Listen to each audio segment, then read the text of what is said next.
It's time for the Ant Hill Show, Jason. I've been looking forward to this one. We're going to get to talk all about the events of the week, go into the Commanders a little bit. But I think this is going to be a fun conversation. And how was your weekend, sir? It was pretty peaceful. Still haven't really started my Christmas shopping yet. Wait, you haven't started your Christmas shopping yet? Not yet, no. Wow. I'm going to do like the ultimate December 23rd stuff, Yeah, you can't do it on December 24th because that's when the 49ers play. A little known fact, I used to do what you did as well. 2-minute drill on Christmas Eve. You know what? I'm in the store and they're going 5 more minutes. Please come to the register. 5 more minutes. Nope, sorry. That was pretty much how I handled it, and now though I'm already done. I've done all my shopping. I got to be prepared. 49ers versus Commanders are coming up. They are. So, Jason, 49ers versus Seahawks is always a big game everywhere, but especially even in your family. Your dad, of course, a huge Seahawks fan. But the 49ers went into Seattle with third-string quarterback Brock Purdy at the helm, and, absolutely handled business. I know the score looks closer at 21-13, but that game was not close. The 49ers handled business. It was one really bad call from being 28-3 at one point. So, so my dad was having to be refereeing on Thursday night, so he watched the game after he got done, and he calls me and he said, "I really don't like you guys' defense at all. It's really kind of annoying." I said, I know, it's pretty awesome, Dad. Isn't it great? He goes, "Man, we couldn't block anybody. It didn't matter. Armstead, Bosa, it didn't matter." I was like, "Yeah, no, that's what I kind of told you was gonna happen to you guys." Yeah, the defense was lights out. The things that DeMeco Ryans did in that game were fantastic. He confused Geno Smith throughout the game. I think what's interesting is 8 quarters, the Seattle Seahawks scored, 1 touchdown on offense. It's been spectacular for the 49ers. They continue to lower their points per game that they're giving up. It's 15 now. It's just a spectacular defense. I know we're going to get into the defense a lot, during this, but I thought there was some big things that happened in this game. That 49ers made some plays. Brock Purdy played hurt. It was one of those things where, once again, short week, 1 day of practice, no problem. 49ers go in to handle business. And like I texted you, the first Kittle touchdown was my favorite play of the entire year. That thing was so cool just to watch. The Seattle linebackers had no idea where the ball was going to go. They started going this way, and then Kittle did such a good job of the whole blocking. I'm blocking. See, everyone, I'm blocking. Now I'm not. Bye. It was masterful. It was kind of stuff that I like to see from Kyle, because we always talk about how smart he is and all this kind of stuff. Like, that was a play call that you'd see from Andy Reid. It was that creative, that well executed too. It was awesome. It's actually a play you see from Bill Walsh. Back in the day, yes. In 1984 in the Super Bowl, they ran a variation of this. They knew that the linebackers for the Dolphins would react to the guards going out. They sent both running backs out into the flats, and when they both split, Russ Francis went up the middle and made a play. In 1987, Bill Walsh ran the play again, this time with Steve Young. He faked to the left, faked to the right, and then he threw it, up the seam. They didn't quite get the touchdown, but it was close. And then you've seen Kyle Shanahan run variations of this where George Kittle dove on the ground, then got back up. Yeah. He calls the play Hollywood. So it's a spin on a Bill Walsh classic, but Brock Purdy executed it probably the best of any of the quarterbacks that I've seen because of the fake. Steve Young's fakes weren't that great. Brock Purdy's were fantastic. We've seen Jimmy Garoppolo do it. He didn't do it at the level of Brock Purdy. Just very excited about that play. And they were running cover 2 on the play, so it's the perfect defense to run it again. So safety split. Like you said, linebackers bailed. I saw a stat. They had the closest guy to George Kittle when he caught the ball was 6.7 yards away, and that was Diggs. The next closest was over 10 yards away. Spectacular from the San Francisco 49ers. And what it did was result in a big NFC West championship for the 49ers. They're second in the Kyle Shanahan era. So 2019... 2022, they win the NFC West. So here comes a random reference that I'm relying on your Giants fandom to understand, but where's Ashcon right now? Because we could use a NFC West Division champs, feels great, but we ain't stopping here yet. Yeah. But go back to the Giants circa 2010, that with the song that captivated us to that first World Series title. You know, a little Ashcon motivation to get us that 6th trophy now, though. Yeah, I mean, in 2019, right, the West wasn't enough. I mean, that's kind of their approach. This time it was conquered the West. I think that's really nice the way they said that. But they know, right? This is a veteran-laden team. They know that the division is not enough. They want a lot more than this. Yeah. What they've done is position themselves, though, to do what you're supposed to do. You have goals as a team, and the first one is to win your division.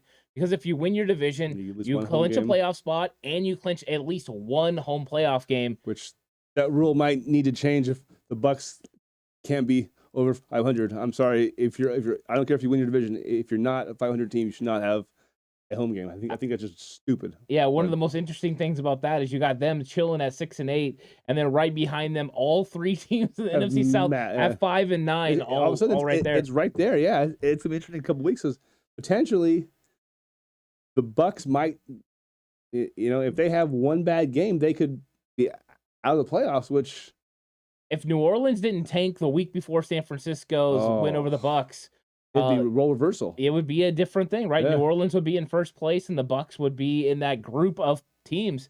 It's really interesting, but I do like that the Niners win and handle business 7 in a row. They've just really done a good job, and one of the reasons is, Jason, they're on their third quarterback, but Brock Purdy continues to execute. Brock Purdy played hurt. Fire Kyle. Kyle's dumb. Where y'all at? Huh? I go on Twitter. I don't see anybody saying that Kyle's got to go. He's a terrible coach.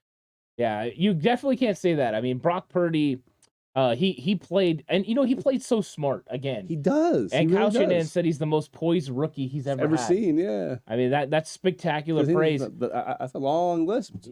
But I thought the even though the George Kittle, the 2 fakes throw was spectacular, as one of my favorite plays of the year as well.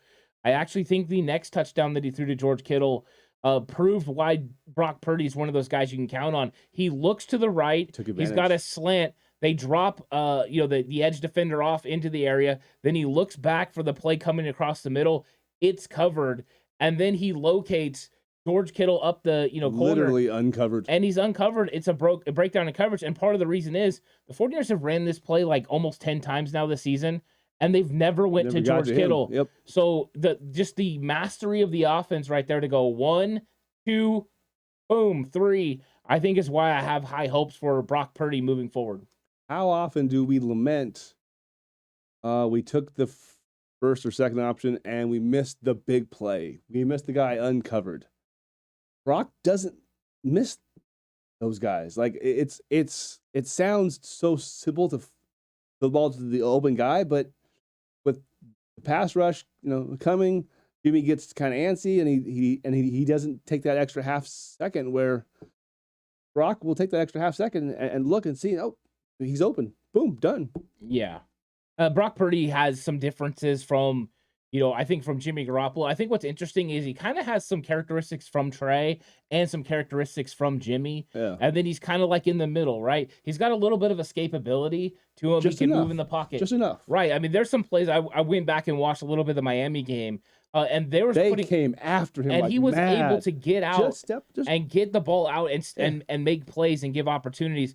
That's something you saw from Trey. Yep. And then the quicker release, it's not Jimmy Garoppolo quick release, but that quick release, affords them the opportunity to make plays, with the yak yardage.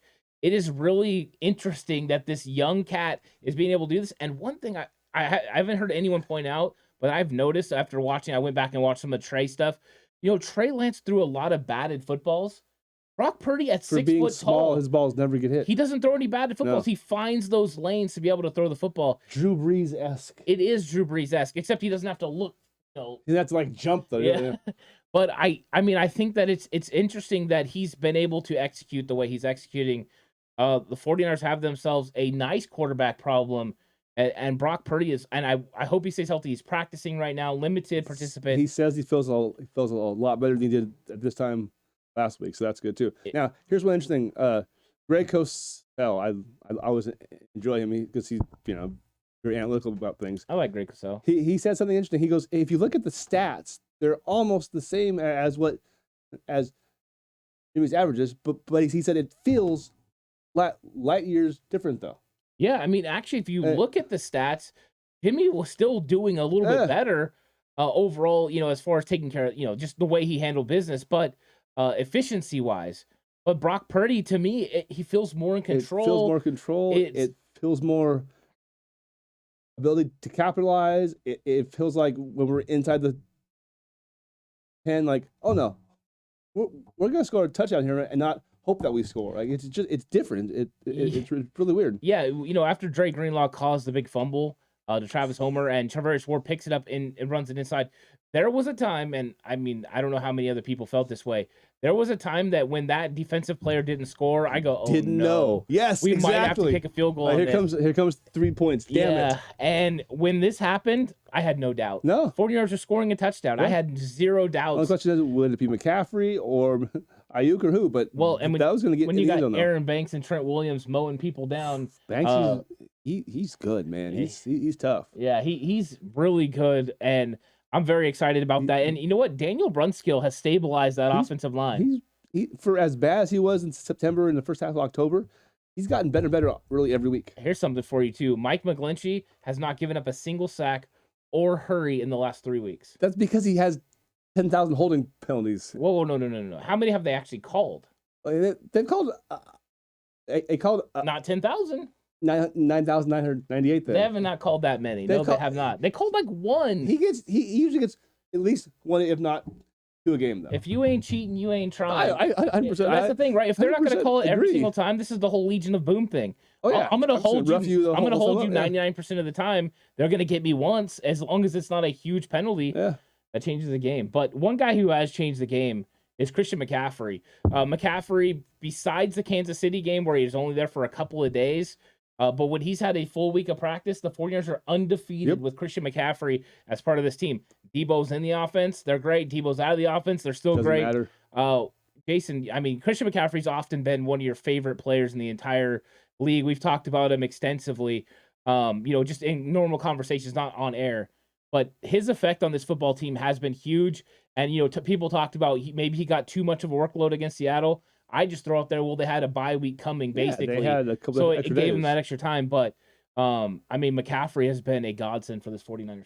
Yeah, no, see, I wasn't sure at first where you were going to go with this since they haven't lost. I thought you were going to say since Alex got married, they hadn't lost. Oh, no. So I wasn't sure. Oh, we're talking about McCaffrey. Oh, yeah. Okay, yeah. No, I mean, we said it the first week after the trade. We said it the week after that. He makes the offense go. He's the one guy who, if we want to talk basketball, he's the guy that you go every scouting report. Okay, we have to figure out where he is, and we branch off from there. Like he's Giannis. When you play the Bucks, you got to figure out a way to at least control Giannis or Curry. Like he's that type of game-changing talent on the field. And because he is so versatile, he's not just a around hand it to you. He makes it harder to figure out, is he a slot? Is he outside? Where is he going to be? And it, like you said, the day of the trade, it opens up Kyle's offense, and it absolutely has. Like think about this. If we had a elite talented QB like a Allen or a Burrow or one of those guys, they would score 45 a game with the players that they have now. And that's because of what McCaffrey does. And on a good day now, we'll still be 28-35. On a bad day, we're still getting 21 versus 10.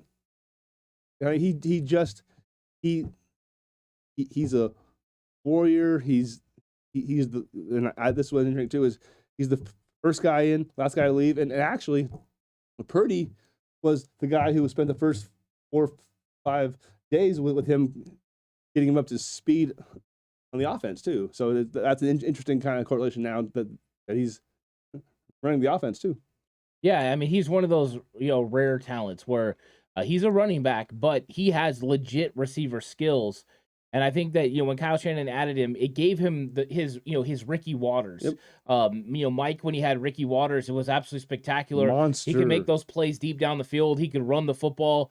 it was spectacular. And I think that's what he was been looking for, and he's been trying to find that guy. It was Jerick McKinnon he thought was going to be that guy. He's playing well now, though, too. He's playing really well. And now that he's healthy. So you've seen what Kyle was trying to do. I mean, I think McCaffrey's better than McKinnon. Yeah, so now he's got, even more of a dynamic force. But McCaffrey is going to continue to get attention from defenses. There's a big reason. I mean, imagine that play that we saw from George Kittle. You had, Ray McLeod going one way, and he, got half the defense going. Yeah. If that was Debo and then Christian McCaffrey, you're right. It splits like the Red Sea, and George Kittle straight Moses all the way to the end zone. Walks in. That's just the effect that he has on the game. You have to pay attention to him. And I think having all those pieces is going to make it more difficult for defenses moving forward. But Christian McCaffrey's had a positive effect. I would say that trade is well worth it. This one has been more dynamic than the Emmanuel Sanders 2019 trade. The 49ers have executed some pretty good trades, whether that was Trent Williams, whether that was Charles Omenihu, that was a robbery. Jordan Willis. They've done a very good job. And now Christian McCaffrey, it was a lot of capital to give up, but it could pay huge dividends because not only have the 49ers won the division, they might actually win a Super Bowl. You have no holes, so no. It's easy. There's no holes to give up draft picks for that level of talent. Like it's no brainer. It absolutely is. Yeah, I mean, who would have thought, right? You could go through, two on your third quarterback and still be considered a Super Bowl favorite. Vegas took like 1 week. And it was like, oh no, we don't know who Brock Purdy's going to be. They're fine still. After that, they're like, you know what? And now they're favored 6.5. You know what I mean? Or even 7.5. I think this week. It's huge. I'll bet you that gets up to 8 by kickoff at least. Yeah, I wouldn't be surprised. I really wouldn't. And that's a pretty solid team to playing against too. Yeah, the Commanders, the Redskins. Yes. Let's talk about George Kittle a little bit. Because Kittle has been one of those guys that a lot of people have been saying he's not getting enough targets, he's not getting enough opportunities. And Kyle Shanahan made a concerted effort in the Tampa Bay game to get it to George Kittle early. And then in this game, George Kittle was a big part of the plan. I think Brock Purdy, they're all figuring out. Brock Purdy don't care what your name is, what your number is. If you're open, you're getting the football. Yep. And I think, teammates are going to start respecting that. But Kittle, huge game, showed his elusiveness after those catches. Not only was he still dominant in the run game because he's a big part of it, but spectacular in the pass game as well. Last 2 games in Seattle, it's like 12 catches, almost 250 plus. No, actually, it's just under 300 yards and 4 touchdowns. Yeah, that's right. He pulled the tightrope last year. Yep. He, for whatever reason, when he goes up to Century Link or whatever the hell Lumens, whatever the hell it's called now. It's still Link to me. I don't really care what it's called now, but his eyes light up and he just goes off. Like that's him just like, okay, let's roll. And like you, I'm not a big jersey guy. I've got one Niner jersey of a current player. Might have to add a McCaffrey here fairly soon, but it's big old number 85. Man, I love that guy. Like he's absolutely my favorite Niner. He has been for a few years now. Like he's a joy to watch, and I love everything he does on the field, in the locker room, media-wise. He's an absolute joy, and it's good to see him actually get some numbers too. Yeah, I have a George Kittle jersey as well. George Kittle, one of those groups. I think the 49ers have a lot of players that I consider my favorite. I think one of the jerseys I love the most is my Jacob Eason jersey that I have, chilling in the closet. As well you should. Yeah. But I think that George Kittle's, effect on this team often can't be measured because you don't see those run stats. And I went back and watched this game pretty extensively, and him going in motion, and they were using him to help kick out and trap players and then running up underneath. He handled it with, the excellence that you expect him to handle it. And I think Kittle's one of those guys that people forget sometimes that he's still dynamic in the pass game, but when he gets the football, there's probably no one on the team besides Deebo Samuel that's as dangerous as him in the open field, and that's a team that has Christian McCaffrey. But I think that for some reason, George Kittle and Deebo Samuel they make people miss better than everybody else, and they also bring an attitude. I think the only guy that I can think that brings that same sort of attitude with the ball in their hands is Jordan Mason. You know, I Yeah, mean, he that does. running style of just running you over. And I think that is necessary when you get to the playoffs. Kittle's going to have a big role over the remaining part of the season, especially when we get into the playoffs, because we talked about the Christian McCaffrey effect. You're focused on McCaffrey. You're focused on Deebo Samuel. That means you're not focused on George Kittle. Kittle was always going to be one of those ones that once this offense got figured out was going to have a big end of the season. And I think he's going to. Yep. Absolutely will. Now let's talk about the defense, Jason, because we've been talking for 2 weeks about an elite defense. Now it's starting to get historic. This defense is spectacular. It's the number one defense for points. It's number one in yards. Which you hardly ever see that You one. don't see it very often. The 49ers have had some great defenses along the way, but none of the defenses have been able to do that. The closest, 1984, first in points. I think they were third in yards. So it's one of those things where the 49ers defense is playing at a historic level. Jason, can they keep this up the rest of the year? And what does that mean for this playoff run? Well, in terms of like, you're talking about the rest of the regular season? The rest of the regular season. Oh, yeah. I mean, as long as they're on the field, they will, because, mostly because they're so damn good, but also because the remaining schedule is pretty easy. Like there's not a lot of elite or even semi-average quarterbacks left. I mean, are we really scared of Taylor Heineke? I mean, are we scared of Colt McCoy? Oh, no. I mean, Derek Carr's the only good quarterback left. What? Good? He's good. Don't Get outta start. here. He's better than Dak, for God's sakes. All right, come on. And plus, they got Devontae, and he can be a challenge at times too. But no. So all joking aside, this is the best defense that San Francisco's had probably ever. I want you to know the best pass thrown in that Oh boy, here Patriots Raiders game was by Jacoby Myers. So was that not just the most bizarre play of all time? it was, and he hit just Chandler Jones right between the 5. Oh, and then Mac Jones's feeble effort to make a shoestring tackle. Look, that was. Yeah, he looked like a toddler He going really against a did. teenager. Like, It was Dad, you can't leave Yeah. for work. all you have to do is hold on to a leg until you get someone Until there. somebody else comes up and trucks him, and he just. Oh. And we got this. That's one of those like I was actually hanging lights at parents' house. I was up on the roof, and I had what's it on. And I'm like looking at it, and I'm like, put the lights on. Like, what are they doing? Oh, there goes Chandler Jones for a game. And I like stopped, and I do like, wait, were the Patriots behind? Like, no, it was tied. What are they doing? Like, it was like for a Bill Belichick coach team, this great smart coach, Tom Brady. What the hell was that? It was bizarre. It was historic, that's for sure. Yeah. Well, the 49ers defense is historic. Sure. And Jason, I was going to ask you, because when we've talked extensively about 2022 defense compared to 2019, now Not Dante close. Whitner has put it He's that caved, this defense is better than his 2011 Yep. through 13, group. which is saying something because That is saying nasty. something. Now, the 49ers had really great defense in 1990, and they had a really great defense in 1984. Yep. Do you think this defense is better than all those defenses that the 49ers? So if we go on the schedule of just are they better, regardless of how anything goes the rest of the season? Yes. What I don't like is when people say, "Oh, they didn't win a Super Bowl, so you can't say that they're the best." Like, oh, you sure as hell can, because their numbers prove it, and they're like in 2022, if they go the entire season and allow 17 points a game, which they should do because they're at 15 now. Like anything under 20 or 18 in this day and age with all the rules is mind-blowingly good. So absolutely. Yeah, it's a different football. I mean, I'm one of the ones that I love the 1984 defense. The 1984 defense is one of my favorite. Ronnie Lott, Eric Wright, Carlton Williamson. They had a spectacular defense, and they had all 4 of their guys. Dwight Hicks was the 4th guy that made the Pro Bowl in the secondary.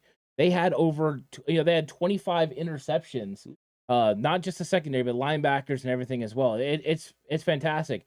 But back then, you were able to pull, you were able to push. There was no illegal contact. It was a different kind of defense. The fact that this defense is able to hold teams to 15 points per game is pretty spectacular. Overall, I think it's this defense is one for the ages. I think if they could cap it off with a Super Bowl, even better. It will go down as maybe the greatest of all time, especially if they continue this, effort. Because that's the one thing about that 2011 through 2013 group. 2011, they were spectacular in the playoffs, pretty much. But in the other seasons, they really weren't. They struggled. They gave up a lot of points. Where we'll see what this team does in the playoffs. But to me, they are definitely on that level. They might not face a legitimately really good offense potentially until the Super Bowl. Like depending on what happens with the Eagles, and I think D'Amico can scheme for what the Eagles do. So. Yeah, there you go. And one of the reasons the scheme is a lot easier. That's partially right there. Is Mooney Ward.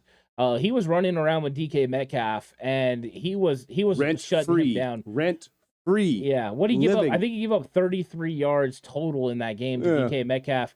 They shut him down. Tyler Lockett had a pretty good game, 88 yards, but once again, one of the quietest 88-yard performances you've ever seen. Both times this year, he had. If you look at his stats, you're like, oh, he played well. And you're like, wait. When did he do anything? Yeah, after the game, people asked me if he even played. Yeah. I mean, that's just what it was. I mean, the 49ers defense, has been taking people away the whole time. And part of the reason is Mooney Ward. And when he had, Emmanuel Mosley on the other side, it was really difficult. But Deommodore Lenoir's been playing better lately. He had an interception against Miami, and then now he would have had a pick six in this game if it wasn't for a roughing the passer call. I think he's coming on, but Mooney Ward is what gives the 49ers a lot of opportunities to run a variety of different coverages. And then when they need to run man coverage and take away a player like DK. AJ Brown. Well, let's go, buddy. Like I want him to be in AJ's shorts if we see them in the NFC game. I want him to follow AJ. I just do. Well, that's actually a good matchup for him because Mooney Ward plays with physicality. He plays in your face, and so does AJ Brown. Brown is definitely a better route runner than DK Metcalf. Yeah. But he doesn't have the same straightaway speed. He's a lot more like Deebo Samuel that way. I think that's a good matchup for the 49ers. They still have weapons, the Eagles, and we'll see if they make it there. I mean, there's no promises that they're going to beat Dallas. If Dallas goes up there, who knows what happens with Jalen Hurts and the shoulder. The shoulder injury could be really big. Yeah, who knows? I mean, so it's going to be an interesting, playoff hunt, but I do think Mooney Ward is exactly what the 49ers wanted, what they were expecting him to be. Best free agent signing in the league? Is that? And he's going to get no love, Jason. Absolutely no love. This year, no, but me and Horsty were having this conversation, actually. I said, how often do we see a guy leave somewhere in free agency, especially on defense? He has to have 2 good years, and then that second year, all the accolades will start to come because still on this team, it's still Bosa, it's still Armstead, it's still Warner and stuff. So if he can have anything close to how he's playing this year, next year, then he's looking at not only Pro Bowl, he's looking at All Pro. No, I want it now. Me too, but I'm the girl from you are? Willy Wonka and the Chocolate Factory. I want it now. Yes. Because I want Mooney Ward to he deserves that credit. He absolutely does. The guy's played fantastic. Oh, yeah. He locks people down, and there's not very many lockdown quarters in this league, and the 49ers got one, and there was a lot of pressure, and John Lynch had to make the right decision. Is it J.C. Jackson? Did we go get him? Do we go get somebody else? And they made a really good call here with Mooney Ward. And I think not only has Mooney played up to level, he's been worth every single dollar that they paid. He tackles so well, too. One of the best against the run. Yep. And, Jimmy Ward has been playing it very good against the run as well. Mm-hmm. This 49ers team is built. I mean, they're built the right way. They just do. There's not very many teams that are going to be able to match up in a situation to beat them. It's going to be really good. And next up for the 49ers is the Washington Commanders. Commanders come in with a top 5 caliber defense. They're one of the better teams in the league. Defensively, they run the football very good with Robinson, with Gibson. They're pretty good. And so this is going to be an interesting matchup for the 49ers.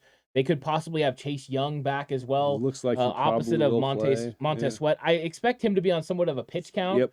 But we just seen them lose to the New York Football Giants. The Giants came in there and held them. It wasn't 12 points, and they're the 29th best defense in the entire league. But that's one of those division rivalry games where you kind of stuff goes weird, and they had a few really egregious calls to go against them too. But I mean, they're in some ways without the great offensive line we have, they're kind of like us. They have a good tight end. They got some good running backs, and they got two good receivers.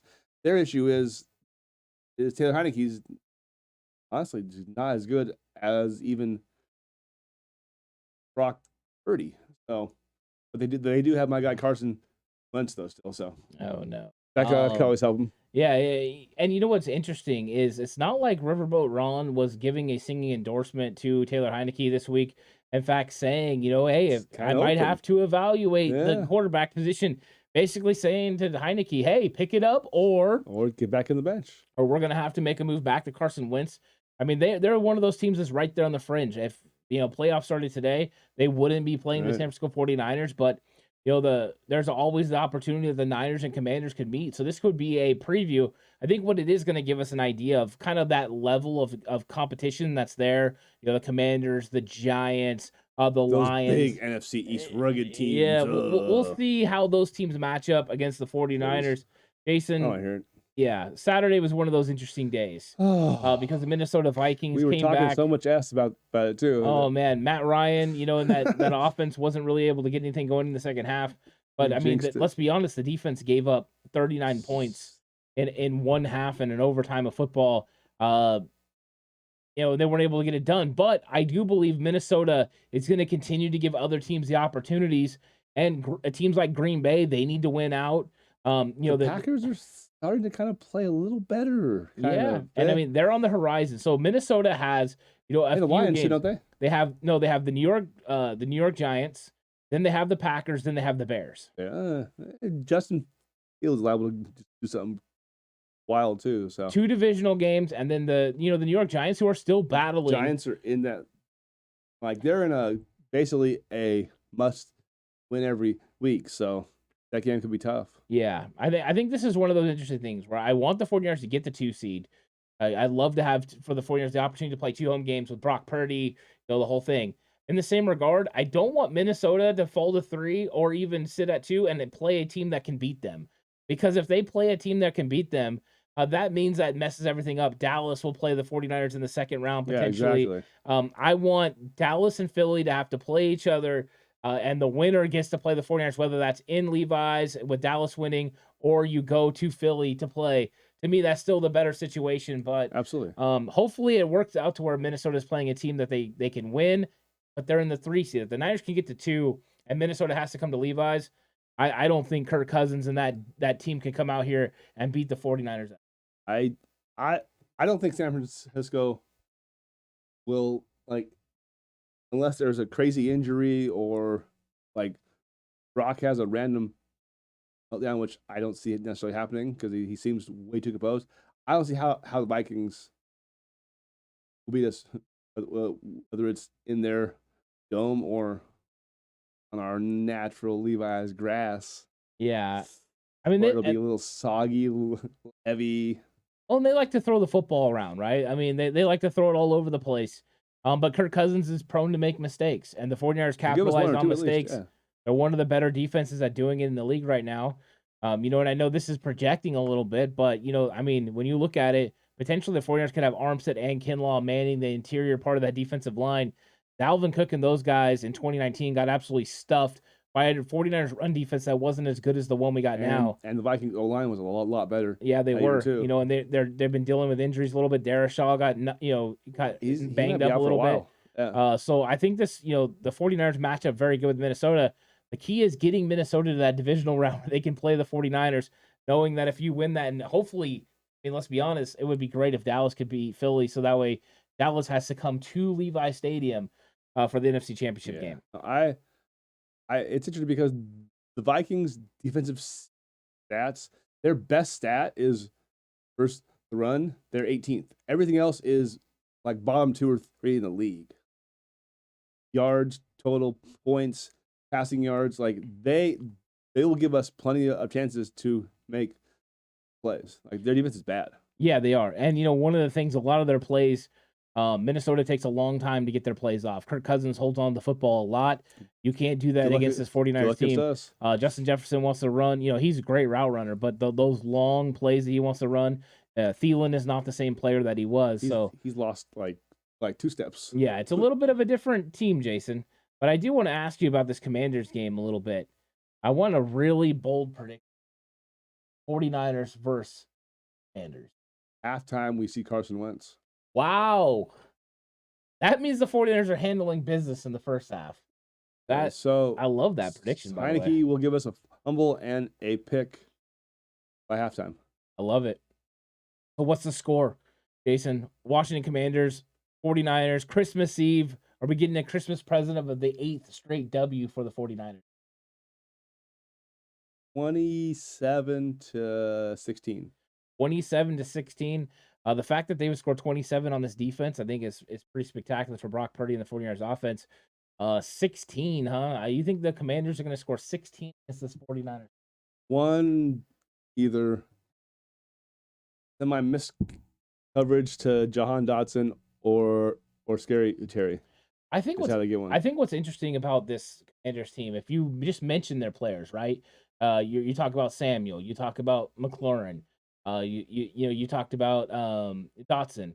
They got De'Ami Brown, right? Yeah. The names you recognize these names. They just need a quarterback. But when you watch him, it's like Scary Terry ain't that scary. I mean, he's really good though. Is he though? Yes, he is. I don't know. I don't see him as one of those elite guys. He's not somebody that I think Charvarius Ward has to travel with. I think DeAndre Lenore can cover him. No, I wouldn't travel either of their receivers, but at the same time, like we need to make sure that we know our coverage though too. I don't want to see Bonga being like. No, this week, you can run zone coverage. Heineke, he can move. He's mobile, but, he's not spectacular on the ground. But the key is stopping the run. If you can stop Robinson, you can stop Gibson, make them one-dimensional. I don't think there's any way they can move the football against the 49ers if they have to throw the ball, 30-plus times. No. It like I said, it has to be like a blown coverage or like a PI thing. 27-16. I still think you're giving the football team or the Commanders a little bit extra points, but that's okay. Everyone, my game prediction will come on Friday's live stream when I do get my game preview show. I hope everyone will join me for that. But Jason, another great episode of the Ant Hill Show.